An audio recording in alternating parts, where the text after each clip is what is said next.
friends, what is going on? Shout out to Sharon over here on the beats. FSAE, so good to see you today. Thank you so much for having me. I know you didn't have a choice. But for the few of you that picked me, thank you. I am pumped to be down here with you all right now. I know that right now I'm just some random, extremely attractive man talking to you. And so far you're like, you know what, so far so good. I like him. Oh, he's good. He's nice. Okay. But I feel like we should get to know each other a little bit more, and I feel like a natural place to start is to tell you how I eat pancakes. That makes sense, right, friend? You're like, yeah, just don't call on me again. Yeah. I got you. Don't worry about it. I got you. That was it. You nailed it. Friends, here's how we eat pancakes, okay? First off, you can get out of my face with a short stack of pancakes. Does it look like I've ever only had 2 pancakes in my life? No, I'm grown and sexy. I'm going to eat 3 pancakes. And when it comes to my pancakes, I'm an equal opportunist, the same amount of butter and syrup on each one, okay? You all seen the Bisquick box before. The Bisquick box where you got the big stack of pancakes on it, little yellow pad of butter up top, and the syrup just delicately dripping down the sides. What? Okay. Okay. No. No, because if you eat your pancakes that way, you're cutting into a drier gradient of pancake, and that's simply unacceptable. I like my pancakes equally and adequately soaked with butter and syrup. Where are my people who soak their pancakes in butter and syrup? Yes, yes, I see you in the back. I got you in the front. Okay, there you go, my people. But not everybody raised their hand. I'm curious, we got some dippers in the house? We got some dippers? People who dip their pancakes? Be proud, friends, be proud. There you go, there you go. Maybe we got some drizzlers in the house, some drizzlers a little bit. That's fine. Do you, do you. Friends, there's also somebody else in this room. Where are my people that eat dry pancakes? Where are you? There you go. They walk among us. Fortunately, FSAE is an inclusive environment. Thank you so much for being here. However you eat your pancakes, we got you. We got you. We're excited you're here. But now after I get my pancakes adequately and equally soaked and stacked, what I do is I cut little triangles out all the way around so then I have a star. Then I got the points of the star so I have another circle. Then I cut more triangles out. It's a very geometric eating experience. And I start this way because I need you all to know from the jump, I'm a little bit weird. But it's okay. I think we're all a little weird. I mean, sure, maybe we choose not to get up in front of a group of randos and share our weirds, but alas, we all got a little something. For me, a lot of my weirds come in the form of food quirks. I eat a lot of things in unique ways. For example, I don't know if you remember this, a handful of years ago, the internet told us that we were eating normal foods incorrectly. So it gave us all these food hacks. I don't know if you caught up with this. For example, they taught us how we're supposed to eat bananas. And apparently we've all been peeling bananas from the wrong side every time. You're actually supposed to not peel a banana from the stalk side. You're supposed to peel it from that like weird side. And so you peel it from over there, and if you do that, there's no strings. How many of you knew this information? How many of you did not? I can promise you this will be your biggest takeaway. You will not get a more tangible, tactical takeaway that you can apply right after you leave. And you're welcome. The internet also told us how we're supposed to eat cupcakes. Maybe some of you know how you're supposed to eat cupcakes. You can put your hands up and show me for some of you that know that. Yeah, some of you got it, right? I see your hands going. You're supposed to rip the bottom of the cupcake off, put it on top, and make a little icing sandwich. Oh my God, that's so cute. No. My friends, here's how I eat a cupcake, okay? I rip the bottom of a cupcake off. I throw it off a dock. I shove the icing into my mouth. That's how I eat a damn cupcake. Thank you. Y'all, I'm just playing. I would never waste food.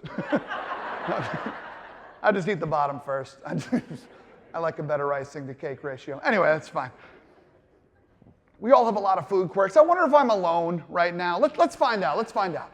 Let's see if anybody else has any food quirks here in the audience. Where are my people who don't like their food to touch? Where are you at? Be proud. There you go. Yup, for sure. You're like trying to figure out why they haven't invented fine china with those separators in them, right? Yeah, I see you, right? You're over the Thanksgiving. You're being like green bean walls, being like, nah, gravy, know your place. Right? I see you. I see you. Then where are my people on the other side of the spectrum? Where are my people who when they see a plate of food, you just mash it all together? Who does it? There you go. There you go. Well, it's all going to look the same eventually, right? Y'all nasty, okay? Y'all nasty. I love it. Now, let's see who else we got in the room. Now, is there anybody who eats their candies, their Starbursts, maybe even M&Ms, Skittles in a color order? Are any of you in a color order? Yeah, for sure. There you go. Do any of you, when you eat like M&Ms or a small piece candy like that, do you eat it in a certain, like I only grab 3 or 2 at a time? Who does it? There we go. See what I'm talking about? Where are my people who, when they eat their Kit Kats, they eat them layer by layer? Maybe your Little Debbie's Nutter Bars. This program's also sponsored by Little Debbie's, okay? That's a lie, but I'm working on it. Layer by layer, right? I see you take your time, I appreciate it. But then where are my people who, when maybe you've met someone like this, maybe you are someone like this, when you get handed a Kit Kat bar, all 4 bars are connected. You've seen the marketing. You understand how to consume the product. But you bite willy-nilly into 3 of them at the same time. Who does it? There we go. There's a few of you in the room. These people cannot be trusted. I think it should be the last question on an interview. Like, we're just going to go ahead and slide a Kit Kat bar across. We just like to make sure that the rules of society apply to you. Here's my last one. I'm an Italian from New York. How you doing? Watch your mouth. All right. I'm an Italian from New York. And it is my firm belief, therefore it is a fact, because that's what I've been taught. So, it is my firm belief that pineapple has no place on pizza. Who agrees with me? Let me see your hands. Make some noise. There you go. Amazing. Where are my people who vehemently disagree with me? That's awesome. Keep your hands up. Everybody else look around. These people are wrong.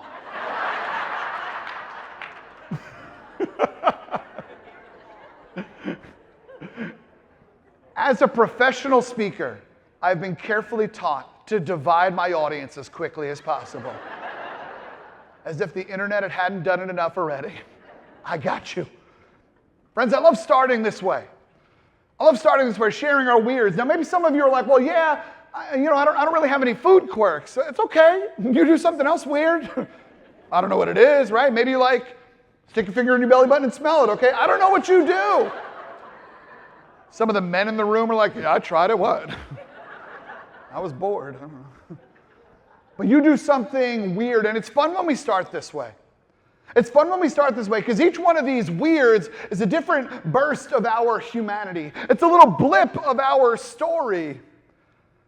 And leaders tell stories. And leaders listen to stories. Humans tell stories, and humans listen to stories. It's how we've always connected. So shout out to the mission statement of your association. I am sure it is incredible, it is widely important, and it is something that truly does connect your members. What also connects your members is their humanity.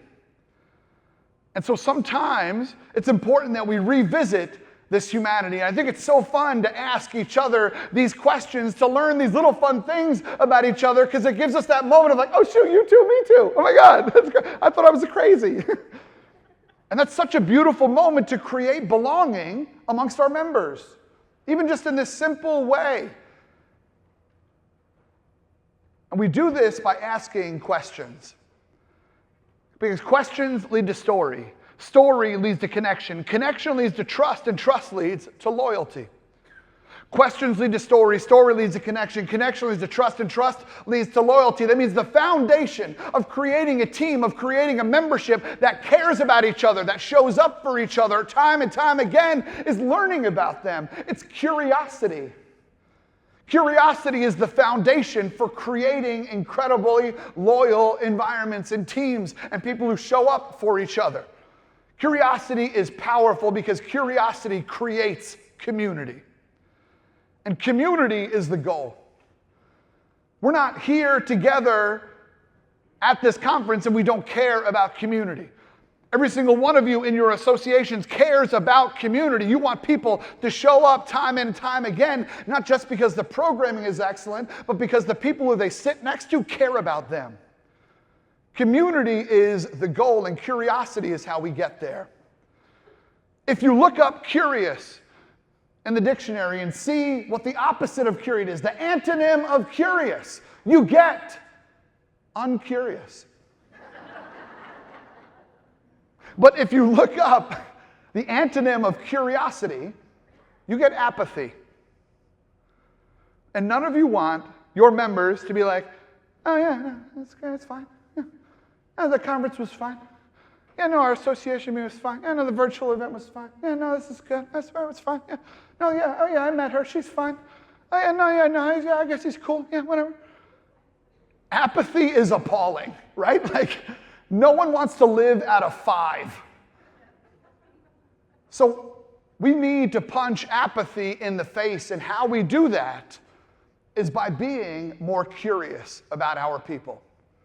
So today we're going to talk about the skill set and the mindset of curiosity. The two sides, the skill set and the mindset of curiosity, to kind of talk a little bit more about how we can create stronger teams, tighter bonds, better communities. So let's start by talking about the skill set, because this is the part that you all know. It's about asking better questions. I think we were all lied to when we were younger. How many of you, by a show of hands, how many of you were told by an elementary school, a high school teacher, whatever teacher, a professor, how many of you were ever told there's no such thing as a bad question? Many of you were, right? I think that's a lie. I think there are such things as bad questions.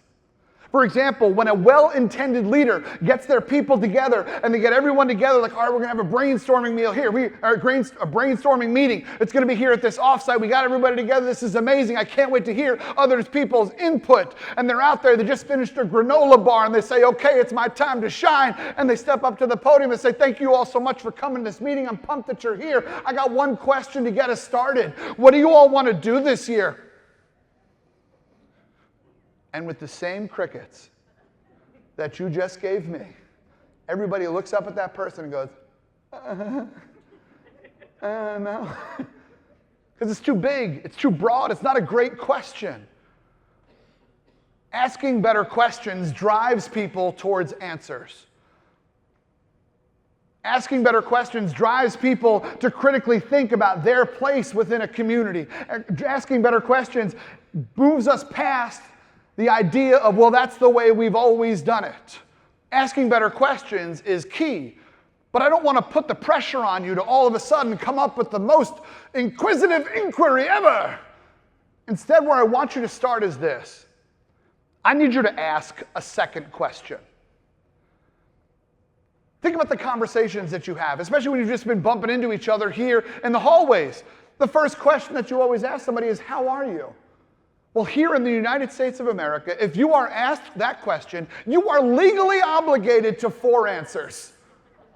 Good, fine, tired, busy. If you share anything else but that, I don't have time for you. Okay? I just used a few more words to say hi, okay? Because it was polite. It's so interesting. Now, if you ask that question in another country, buckle up and grab a latte, because they're going to answer the question. But everybody gets asked one question, how are you?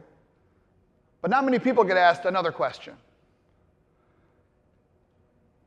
Ask a second question. Right before you're about to give someone advice on a project, on a memo, on a whatever it is, right before you're supposed to give someone advice, I want you to challenge yourself to ask another question so that you can better drill down and personalize your advice for their situation.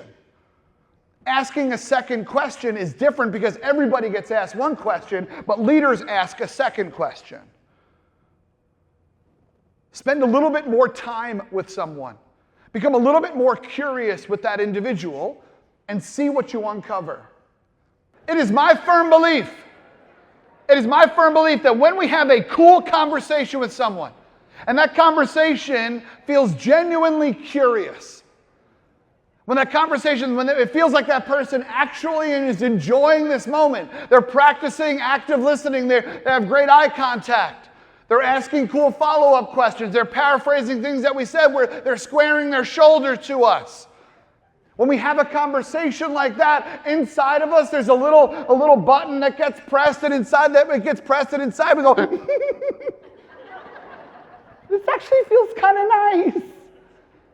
Right? Even that one dude at your table that hasn't laughed at one of my jokes yet. Inside is like, this is fun, right? Like, when did it become weird to practice good eye contact?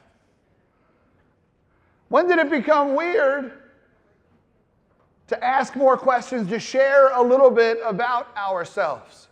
I'm wondering how many of you would say that you just had a better conversation than expected. Amazing. Amazing. I want to tell you this, and this is going to sound like an insult, but stick with me. What just happened was not unique. It was not unique. We have the ability to have quality conversations like this with every interaction that we have. You don't just need some large bearded man to be like, talk! You ask a question, right? We have the capacity to do this. And a lot of it comes back to this phrase of, tell me more about that. It's a simple phrase that we can use with each other. Oh, tell me more about that.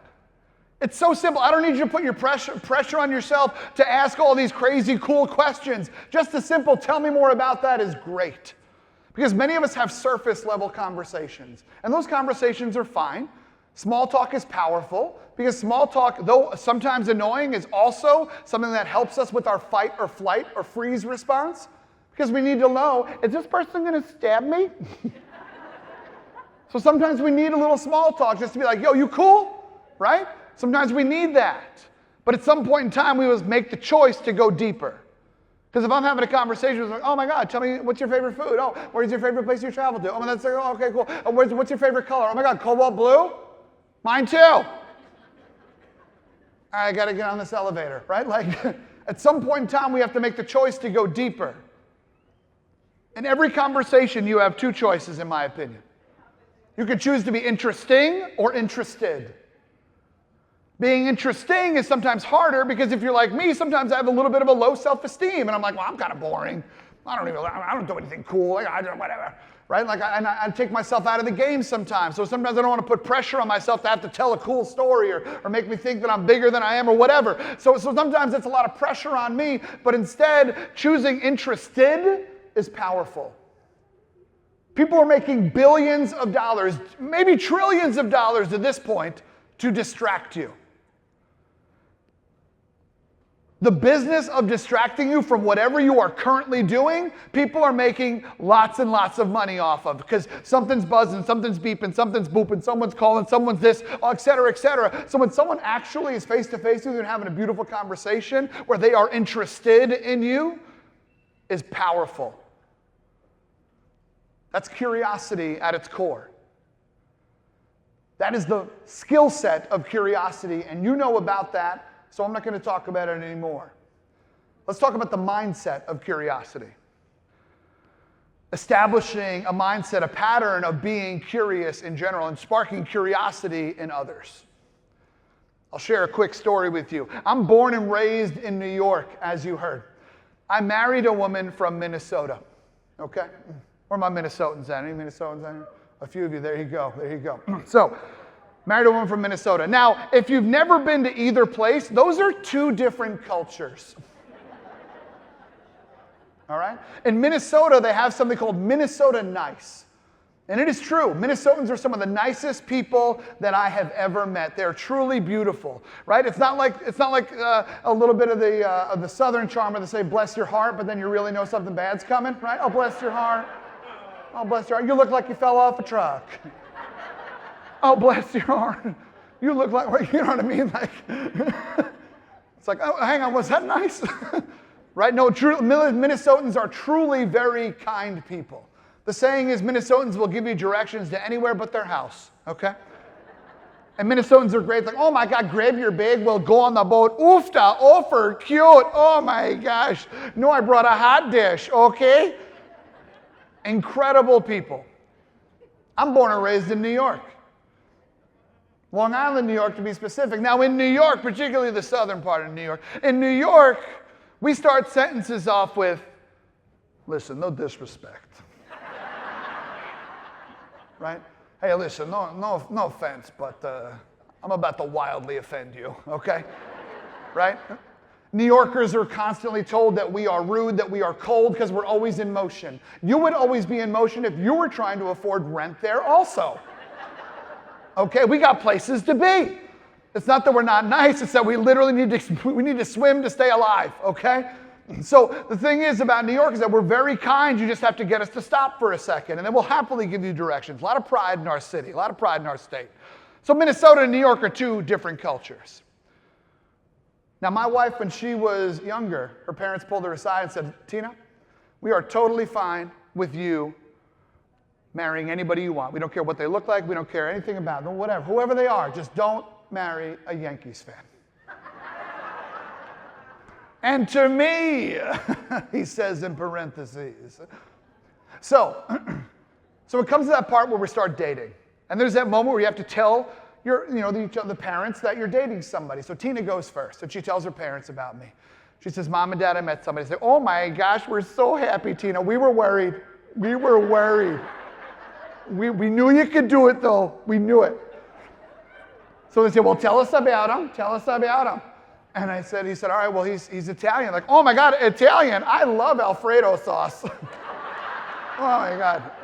This guy's already a keeper in my book. Love Italians. Okay. All right, well, tell me more about it. Okay, he's an Italian from New York. Oh, an Italian from New York. Okay. Oh, he's not a Yankees fan, is he? All right, he is, but you seem happy, so whatever. We'll get over it. Okay. So he's an Italian from New York. Great. And where does he live? He lives in Brooklyn. Oh. So you're dating an Italian from New York who lives in Brooklyn. Now, let me quick sidestep. There is a rule in comedy writing. Comedians use this rule all the time. Sketch comedians, people who write sitcoms, stand-up comedians, improv comedians, they use this rule to write their bit or their show. And the rule is simply, if that is true, then what else is true? You can think about the world that comedies have brought you into. Right? They brought you into this world by establishing if that is true, then what else is true? If that is true, what else is true? And they get you bring into this ridiculous setting that they have built and created, this community. It's beautiful. So Tina's parents decide that they want to apply that rule to this conversation, and they ask no more questions. They say, we'll take it from here. They said, okay, so you're dating an Italian from New York who happens to live in Brooklyn. Great, so he's in the mafia. And I might be. So they said, okay, he's an Italian from New York and he's in the mafia. Great. That means, those mafia guys, they all have fun nicknames. So unbeknownst to Tina, unbeknownst to me, her parents are referring to me behind closed doors as Jimmy Biscuits.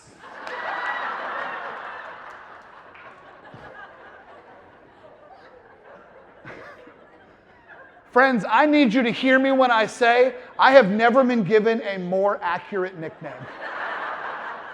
I friggin' love biscuits. I had some yesterday. But her parents got there by banging through if that is true, then what else is true? That's how we got to Jimmy Biscuits. Now, it came time for me to meet them. We meet at the Minnesota Twins baseball park, Target Field. We go to Target Field, and there's all these people around. I'm like, Tina, how are we going to find your parents? She's like, I think I know what my parents look like. I'm like, all right, fine. Turns out it was easy to spot them because they were holding a sign that said, it's Jimmy Biscuits' first Twins game.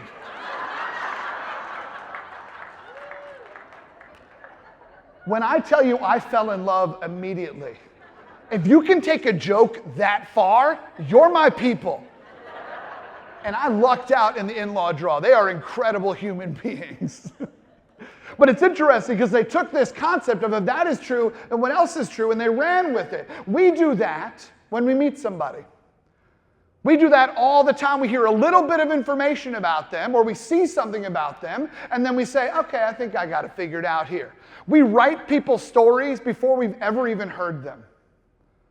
We do this all of the time. Think about it in our world today, right? Oh, you're wearing a mask? If that's true, I know what else is true. Oh, you're not wearing a mask? Oh, if that's true, I know what else is true. Oh, you're wearing a red hat? If that's true, I know what else is true. Oh, you have a coexist bumper sticker on the back of your Prius? If that's true, I know what else is true.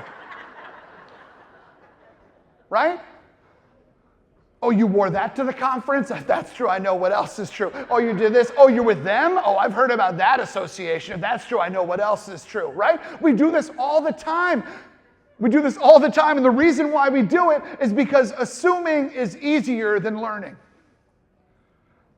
Assuming is easier than learning, but that doesn't mean it's right. Just because it's easier doesn't mean it's right. But we do this all the time, and I hope you hear me using we language, because I'm also a work in progress. I'm also a work in progress. I put my foot in my mouth just last week. And so the thing is that if assuming is easier than learning, why do we do it? We do it because our brains are incredible pattern generators. Our brains love themselves a pattern, because when we create a pattern, we become more efficient. Think about it. If tomorrow I told you I want you to put your toothpaste on your toothbrush in the opposite direction, you'd have to get up and be like, what do I normally do? And then if I told you I need you to brush your tooth, I assume you have more, maybe your teeth too. No judgment, no matter what you got going on. But if I told you I need you to brush your teeth with the opposite hand than you normally do, you would be like, oh, I don't even know if this one reaches, right? You'd be like poking yourself in the lips. Because your brain, when you are dead tired, in the morning where you are your most pathetic, right? When your body is dead tired, your brain is able to fire up however many muscles it takes to brush your teeth accurately with finite precision while you're basically still asleep. Because your brain's like, I got it, sleepy pal. You just keep staying in your little sleepy state with your little deep, sexy voice, okay? We do this all the time. We have these patterns in our lives. For example, the other day meaning 5 years ago, but I still say the other day. I don't know why, but I learned about 5 years ago that when you get in the shower, you're supposed to first rinse off, then you put the shampoo in your hair. You rinse out the shampoo. Then you put the conditioner in your hair. You let that sit while you clean the rest of your body, and then you rinse everything out in the end. How many of you knew this is how you're supposed to shower? Yeah, most hands. For those of you not raising your hand, this is the second most powerful takeaway. If you didn't know how to peel a banana and now you learn how to shower, this is really going somewhere for you. This is a big day. So, because for me, I'm having this conversation with a friend. It's like, oh, that's so funny that you do that way. I do body first and hair last. And he said, hold on, James, what? You're wasting conditioner. You're disrespecting science. I said, what are you talking about? He said, the conditioner is designed to sit. It has to sit and soak in. That's how you get the silky, smooth coiffure that you want, James. That's what you have to do. And I was like, oh, no, I love science. I got to change the game. So the other day I got in the shower. Don't picture any of this, by the way. The other day I got in the shower and I put the shampoo in my hair first, and I was like, oh, shoot, James, a change is a-coming. I then proceeded to wash my whole body, forgetting about the conditioner, and I was like, damn it. Because change is hard. My body had 35 plus years of patterned shower taking. It takes a while to just change. It takes a while to break our patterns. But you are in patterns with your coworkers. You are in patterns with your loved ones. You are in patterns with some of your members. You are in patterns with your children if you have them. You are in patterns with people, all facets of your life. For example, let's illustrate this. How many of you have a coworker, someone that you've worked alongside, who when you unexpectedly see them, it makes you so happy? Like you didn't plan on seeing them in the meeting, but all of a sudden they were there, or you rounded the corner and they were there. You popped open your Zoom camera and they were there, like, oh my God, right? And there's that moment because like, oh my God, it's Margaret. Margaret's so fun. We watch the same show. We share the same stuff. We giggle. We laugh. It's incredible. Oh yeah, we do the same fantasy sports. I love Margaret. How many of you have a Margaret in your office? Absolutely.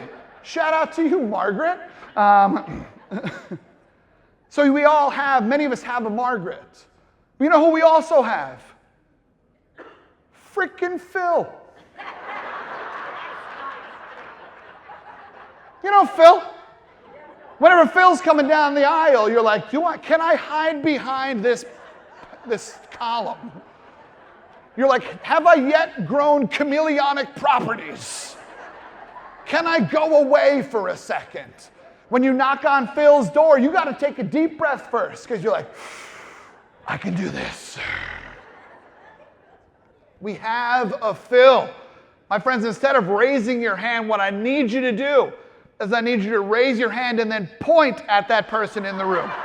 Just go ahead and point at them. Or maybe that was too much. Just send me their LinkedIn. That'll be fine. All right? But many of you have a Phil. Someone who just for whatever reason, even if they haven't even tried, they just grind your gears. We all have a Phil, and we all have a Margaret. You are in patterns with both of those humans. And I believe both of those patterns deserve to be disrupted. Because the fun things that you talk about with Margaret are awesome, and I love that. But what if after you talked about the fun things that you always talk about with Margaret, instead of going your opposite ways, what if you asked one more question?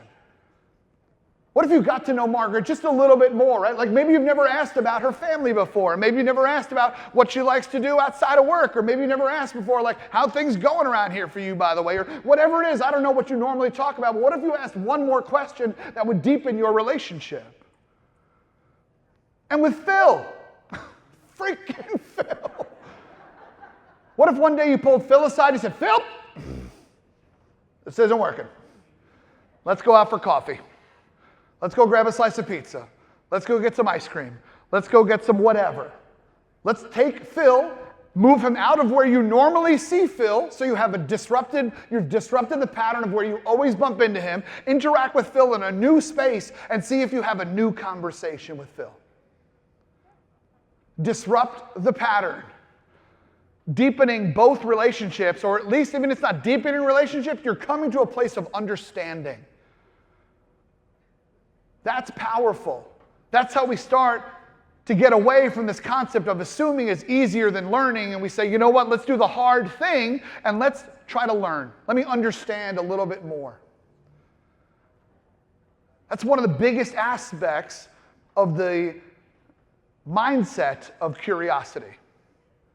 But if we want to take it one layer deeper, again, we're talking about creating community. Creating community takes commitment. And commitment, in my eyes, is patience plus persistence. Commitment is patience plus persistence. It's patience because growth is a process. And it's persistence because growth is a process. We need both. But commitment is powerful. When we talk about how we're handling our members, when we're talking about how we're handling our coworkers, our teams, our boards, et cetera, commitment is powerful. I'm going to demonstrate two things for you right now. I do some improv comedy. I'm going to do two scenes for you right now. Quick warning, there's going to be an energy shift, okay?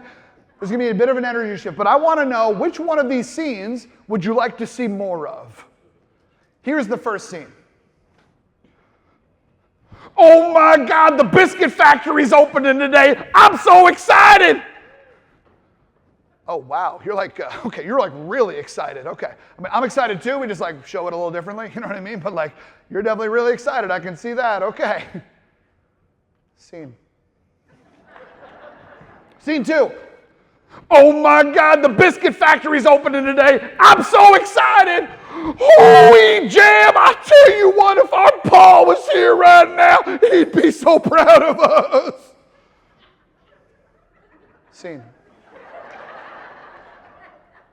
Which one would you like to see more of? Hold up a 1 or a 2. Hold up a 1 or a 2. Which one do you want to see more of? Yes. Yes, yes, yes. We're probably around 95% 2s. Some of you don't like raising your hand. That's fine, I see you.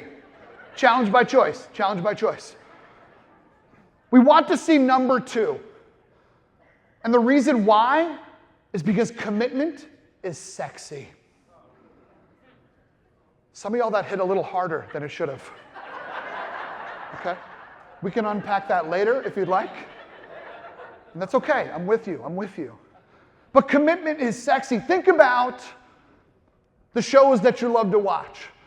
Think about the actors that you love. Think about we're sitting here watching the masked dancers, right? Think about the Voice or the Olympics or whatnot, things like that, right? Like watching people commit to that level of skill, to that level of talent is infectious. We love watching it. It's beautiful. I don't care at all about when someone goes skiing and then shoots something. But every 4 years, I learn about young Jörg, whose dad gave him his first musket. And he skied around the fjords of Norway. And here he is, dad's at the finish line, and young Jörg is crossing with the gold medal, and everybody's openly weeping, and I'm openly weeping into a bag of pop chips, and it doesn't matter because I love the biathlon. Watching people commit at a level like that is incredible. But I ask you, in your worlds, do you commit or do you comment? With the people that you have the opportunity to work alongside, your teammates, your board members, your general members, do you commit or do you comment when they bring things towards you? Commitment is powerful. Because when we commit to our community, we advocate for them. And every single one of us deserves to be seen, heard, and respected. But we don't advocate for people if we haven't committed to learning about them. When we hear someone with a different life experience than ours, if we haven't taken the time to learn that maybe their life experience is different than our life experience, but both of our life experiences are true. If we haven't taken that time, then we write them off. Then we say, oh, you're just blank. Oh, you're crazy. Oh, you're stupid. No, it's not like that. We gaslight people. Committing to creating a community where people advocate for each other takes curiosity. Because it takes learning about what you don't know. And when is the last time you listened like you might be wrong? That takes vulnerability. And vulnerability is scary. Vulnerability is scary, right? We've all been, for some reason in our psyche, we've been told that vulnerability is weakness. But if vulnerability is such a weakness, then why is it so damn hard? Let's be honest, it is easier to not ask for help than it is to ask for help. It is easier to avoid and compartmentalize than it is to own and confront. Vulnerability takes courage, and leaders are courageous. Vulnerability takes courage, and you are courageous when you need to be. But sometimes that vulnerability isn't in what you share, it's what you hear, and how you let what you hear affect you. The vulnerability of maybe I have more to learn. One of our biggest issues as a country is that we are more interested in being right than what is right.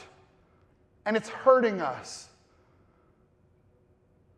We are more interested in being right than what is right, and it's hurting us. It's affecting the way that we listen to people. Vulnerability is powerful in curiosity. They have to go hand in hand. My name is James Taylor Robilotta. I was named after my grandfather, James Taylor, who is not the singer. But we do love the singer, and my mom did used to sing Rockabye Sweet Baby James to me. Well done, well done. We all won. My grandfather is my hero. My grandfather was a Marine in World War II in the Pacific Theater. My grandfather, after that, came back and joined the NYPD, and he rose the ranks of the New York City Police Department until he was second in command when he retired. Second in command of the NYPD, and when he was in the city, there were some things going on in the city. My grandfather helped bring down mafia bosses in the late 70s, early 80s. My grandfather helped bring down a famed serial killer named Son of Sam. My grandfather was there for the Harlem riots and the subway fires, some of these iconic New York City moments. But I'm his youngest grandchild, so by the time I came around, he had retired from the force. And the only thing I knew about my grandfather was that he was a man who just did the right thing. He was focused on doing the right thing. And so what I learned about him and what I saw from him was that he was a man that drove any and every little old lady to church. Because the church didn't have a jitney. No, my grandfather's Dodge was the jitney. And he'd start the days early, and he'd get up and drive people around as many as he could fit, then he'd go back and do another run. He was just a man who did the right thing. He would also, every year, around the holidays, make a whole bunch of mangers in his wood shop. He'd make a whole bunch of mangers, and 200, 300 mangers, and he would donate them just so that the church could raise some money for the parish. He was just a man who did the right thing. He was a silent, exceptional leader. And I'm named after him. And that's hard. And it's beautiful. It was my sophomore year of college. I was hanging out with my friends, and I got a phone call. It was my mom. My mom said, James, I want to let you know that your grandfather died today. And y'all, that rocked me. It rocked me for so many reasons. First off, I just felt bad for my mom. What is it like to lose a parent? I unfortunately don't know yet, but I know the time's coming. What is it like to lose a parent? And I also felt bad because it happened at a time in my life where I just started getting curious. I just started realizing that the people around me have more stories than I knew about. I remember I went through a breakup. I went through a breakup in college, and my dad was like, oh yeah, I've been through a breakup before as well, and yeah, it was kind of crazy. I remember this happened to me, and I was like, whoa, what? You weren't put on this earth to meet my mother and just have me and my brothers? You've dated other people? But then I was like, oh shoot, Dad's got stories. My grandfather had stories.